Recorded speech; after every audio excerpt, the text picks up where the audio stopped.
رہے ہوتے ہیں۔ میں ایک واقعہ بیان کر کے پھر آپ سے اجازت لیتے ہیں، ہمارے ایک سلسلے کا وقت، وہ میں نے شاید پچھلی بار بھی افواہوں میں بیان کیا تھا، بچپن میں سنا تھا کہ وہ کسی جگہ پر اعلان ہوا کہ سیریا کا بادشاہ کا انتقال ہو گیا۔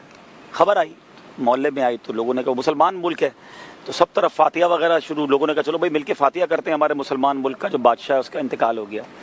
تو چلتی رہی تو کسی نے کہا نہ اخبار میں ہے نہ ٹی وی پہ ہے نہ کوئی خبر ہے، تم بادشاہ کا انتقال پہ فاتحہ پڑھ رہے ہو اور خبریں پھیلا رہے ہو، خبر کس نے دی ہے؟ تو اس نے مجھے اس نے دی ہے۔ اچھا تم کو کس نے دی؟ تو فلاں نے دی ہے۔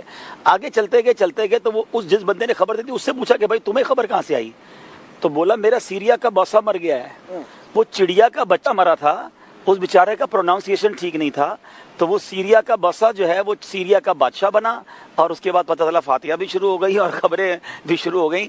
تو یہ نہیں ہونا چاہیے۔ اور غالباً امیر علیہ سنت کے ساتھ ہوا تھا، وہ دریا وغیرہ بھی بچھا دی گئی تھی اور کوئی اطلاع آئی تھی کسی کی انتقال کی، تو بتایا کہ وہ پتہ چلا کہ ان کا انتقال ہو گیا، ان کے گھر کے باہر دریا وغیرہ بھی بچ گئی، بعد میں بندہ ہاں وہ بندہ خود ہی چلتا ہوا گھر پہ آ گیا۔ تو یوں اتنی جلدی جو ہے وہ نہیں کرنا چاہیے، جلدی تو واقعی کرنی نہیں چاہیے، بعض اوقات کہتے ہیں نا بندہ بھی آزمائش میں آتا ہے۔ جی جی جی، مولانا صاحب کہیں جا رہے ہوں گے رمضان شریف کے مہینے میں تھیلا لے کر، تو بعض ہوتے ہیں نا ذرا خاص کر اس طرح کے طبقے کو ٹارگٹ لگا، مولانا صاحب کیا ہو رہا ہے، کیا کھا رہے ہیں؟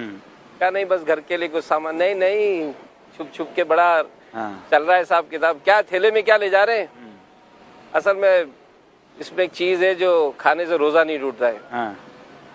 اب جیسے جملہ کہا تو ایک دم چونک گیا، کہا مولانا صاحب ایسا کوئی جگاڑ ہم کو بھی بتائیں، ہم کو بھی کھلائیں، ہم کو بھی کھلائیں جو کھانے سے روزہ نہیں ٹوٹتا ہے۔ نہیں آپ بتائیں۔ وہ زبردستی کر کے تھیلا کھولا تو اس میں جوتے تھے، جوتے کھا جوتے کھانے سے روزہ تو ٹوٹے گا نہیں، تو اب اس کو کھلا بھی دینے چاہیے تھے۔ بہرحال ناظرین وقت ہمارا ختم ہوا اور باتیں بہت ساری ہوئیں۔